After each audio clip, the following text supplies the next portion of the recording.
PSC এই মুহূর্তে যেটা শুরু করেছে সেটা সত্যিই মানে অভাবনীয় কল্পনার বাইরে, এবং যে ভ্যাকেন্সি এরা ডিক্রিজ করেছে এটার পিএসসি বা সরকারের কেমন চালাকি থেকে দেখো 2023 সালে ক্লার্কশিপের ভ্যাকেন্সি যেটা বলা হয়েছিল মানে দস্তুর 8,900 ক্যান্ডিডেটকে ডাকা হয়েছিল।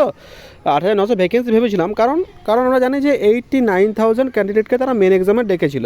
তো পিএসসির প্রতিবারের ট্রেন যে এই সংখ্যক মানে 8,900 প্লাস ভ্যাকেন্সি থাকবে, কিন্তু এদের এত চালাকিকতা যে 2023-এর যে ভ্যাকেন্সি ঠিক আছে যেটা ছিল সেটা থেকে কেটে 2024-এ কিন্তু এরা রেখে দিই, যাতে এই সরকার বোঝাতে পারে যে না রিক্রুটমেন্ট হচ্ছে, আর সেই ভ্যাকেন্সি কিন্তু রেখে দেওয়া হয়েছে।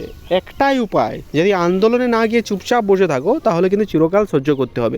সুতরাং এই সময় ডেপুটেশন জমা দাও, ডেপুটেশন গিয়ে সমস্ত তথ্য তুলে ধরো পিএসসির সামনে, এবং পিএসসির সামনে জবাব তোমরা চেয়ে নাও যে কী বিষয়, কেন এইটা কমানো হলো। কারণ তাহলে যদি কমানো হয় তাহলে 8,900 ক্যান্ডিডেটকে কেন ডাকা হলো। হ্যাঁ, এই যে বিষয়গুলো এর কতদিন আগেই শোনা হয়েছিল যে 8,000 প্লাস ভ্যাকেন্সি, এখন আবার বলছে 7,500 থেকে 8,000-এর মধ্যে। তো এই যে বাইফিরিকেট বা দ্বিধাবদ্ধতা, এই বিষয়গুলো কিন্তু জেনে নিও।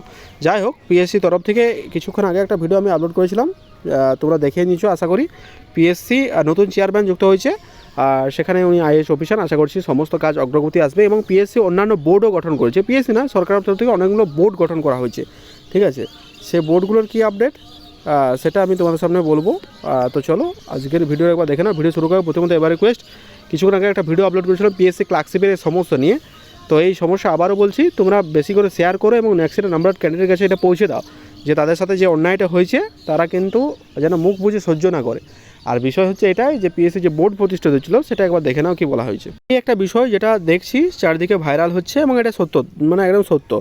রাজ্য সরকার যে সমস্ত নিয়োগ সংক্রান্ত কাজ এক জায়গায় না করে 5টা পৃথক পর্ষদের হাতে দিতে যাচ্ছে, ঠিক আছে। এবার কবে হবে তার কোনো অফিসিয়াল তথ্য নেই, কিন্তু এটা দায়িত্ব দিচ্ছে, ঠিক আছে। রাজনৈতিক কোনো ব্যক্তির উপস্থিতি থাকবে না, দায়িত্বে থাকবেন আধিকারিকরা, ঠিক আছে। বিভিন্ন যারা সম্মানীয় আধিকারিক তারাই কিন্তু থাকবে, রাজনৈতিক কোনো ব্যক্তি থাকবেন না।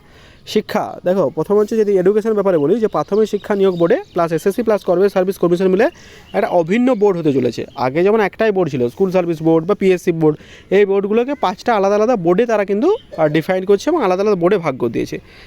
যেমন এডুকেশন পারপাসে একটা আলাদা, স্বাস্থ্য পারপাসে আলাদা, আর ডিফেন্স মানে পুলিশ সিস্টেমে আলাদা। স্বাস্থ্য বিভাগে নতুন আগের মতোই থাকছে, স্বাস্থ্য যেমন আমরা জানি হেলথ অ্যান্ড ফ্যামিলি ওয়েলফেয়ার আর নবান্ন, আর পুলিশ তো নবান্ন এটা জানি। পুলিশ নিয়োগের বোর্ডের অধীনে ছাড়াও এনভিএফ, দমকল, হোমগার্ড সমস্ত কিছু নিয়োগ করা হবে। পৌরসভা বা সময় গ্রুপ ডি এর জন্য পৃথক বোর্ড, পৌরসভা সমাবেশ অন্যান্য দপ্তর। পিএসসি যেটা আগের মতোই থাকছে, পিএসসি যে নিয়োগগুলো থাকলো সে পিএসসি আগের মতোই থাকবে। এখন বিষয় হচ্ছে এই বোর্ডগুলোর কার্যকারিতা কখন থেকে শুরু হবে সেটা বলা বাহুল্য, এখন থেকে কিন্তু জানা নেই। বিষয়টা হচ্ছে এর কি আদৌ গতি আসবে সেই নিয়ে কিন্তু অনেক ক্যান্ডিডেট মানে চাতক পাখির মতো বসে আছে যে নতুন নোটিফিকেশনগুলো কবে আসবে। সরকারের কাছে একান্ত অনুরোধ, নতুন নোটিফিকেশনগুলো দেওয়া হোক, আইডিও, এমভিআই সমস্ত সবগুলো যেন পূরণ করা হয়, সেই বিষয়গুলো একটু নজর দেওয়া হোক, এটাই রিকোয়েস্ট।